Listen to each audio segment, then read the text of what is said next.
మీకు విశ్వాసం ఉంటే చింత ఉండదు. సురోఫెనికే వంశస్థురాల దగ్గర చింత ఉందా, విశ్వాసం ఉందా? చింత ఉందా, విశ్వాసం ఉందా? విశ్వాసం ఉంది, విశ్వాసం ఉంది. ప్రభు అవతలకు పో అని చెప్పినప్పుడు ఆవిడ ఏం ఆన్సర్ ఇచ్చింది? చాలా ఇన్స్పైరింగ్ ఆన్సర్ ఇచ్చింది. అసలు మనం ఎవరో ఎక్స్పెక్ట్ చేయం. మనమైతే ఏం చేద్దాం ఆ టైంలో?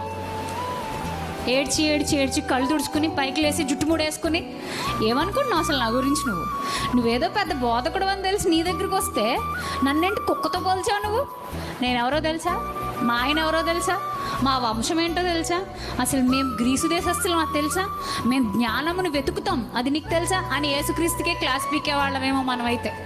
కానీ ఆవిడ ఏం చేసిందండి? ఏం చేసింది ఆవిడ? ఏం మాట్లాడింది? అవును ప్రభా,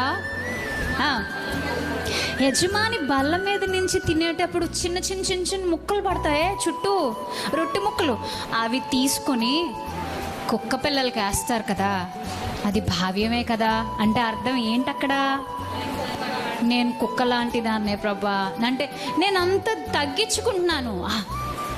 ఏం గ్రేట్నెస్ అండి అసలు.